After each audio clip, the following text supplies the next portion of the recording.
Umamin ng dating executive assistant ni Attorney Harry Roque na si A.R. de la Serna na may joint bank account sila noon ng dating presidential spokesperson, habang si Cassandra Ong naman kinailangang dalhin sa ospital sa gitna ng pagdinig. Yan po ang pampagising na balita ni Brian Basa.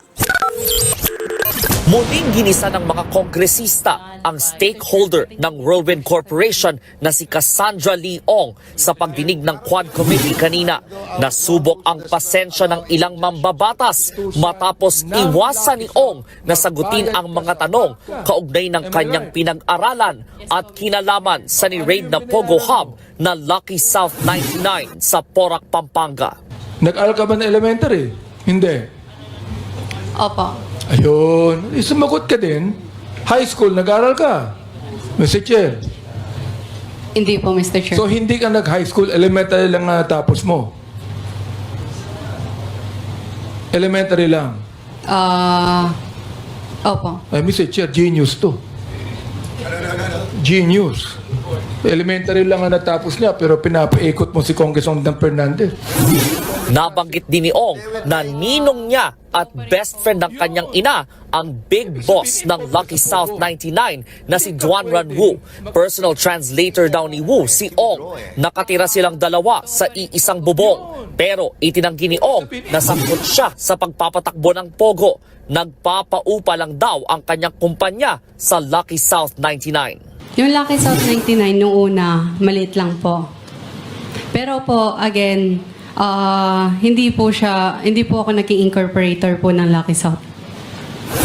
Pero lumitaw na nagpupunta sa PAGCOR si Ong para magbayad at iapila ang renewal ng lisensya ng Lucky South 99. Nagbayad lang po ako at nag-present para sa Lucky South 99. Ayun yung problema. Pero po, okay lang po magsalita po? Yeah, tapos pero po. po, hindi po ako, wala po akong kinalaman.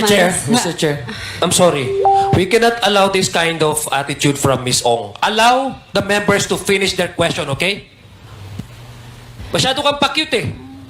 Hindi po, pasensya na rin po. Dahil dyan, muntik na namang ipa-cite in contempt si Ong. Depensa naman ng kanyang abogado, walang dalang mga papeles si Ong, kaya hindi niya matandaan ang mga detalye sa mga tanong ng mga mambabatas. Hindi na itinuloy ang pagtatanong kay Ong nang biglang bumaba ang kanyang blood pressure sa 80/40. Samantala, tinanggihan naman ng Quadcom ang mosyon ni Attorney Harry Roque na isantabi ang pagsapina sa mga dokumentong hinihingi sa kanya ng Kongreso. Giit ng mga miyembro ng komite, mas matimbang ang right to information kaysa sa privacy kapag public concern ang issue. Aprobado rin ng Quadcom ang mosyon para hainan ng show cause order si Roque. Present sa hearing kanina ang kanyang dating executive assistant na si A.R. de la Serna. Inamin niyang meron sila noong joint bank account ni Roque, pero sarado na raw ito ngayon. Magkano naman ang kinocontribute mo o kinontribute mo initially dun sa joint account ninyo? Wala po akong kinikontribute po doon. Wala ka. Ganon. Yes po, Mr. Chair. Nalalaman ko lang yan, nangyayari yan sa mag-asawa, mag-ina o mag-ama eh. Hindi po ba? Hindi ba yung joint account? Ano sa tingin mo, iho? Ang pinakamalaking deposit daw sa naturang account ay 3 milyong piso. Ang pinakamalaki namang withdrawal ay 1.8 million pesos na ginamit umunong pambayad ng staff ni Roque nung eleksyon. Lumitaw din sa pagdinig na 6 na beses silang bumiyahe ni Roque abroad noong 2023. Wala pang bagong pahayag si Roque kaugnay rito, pero dati na niyang sinabi na tumutulong noon si De La Serna na patakbuhin ang kanyang social media platforms. Nagbabalita mula sa Frontline, Brian Basa, News 5.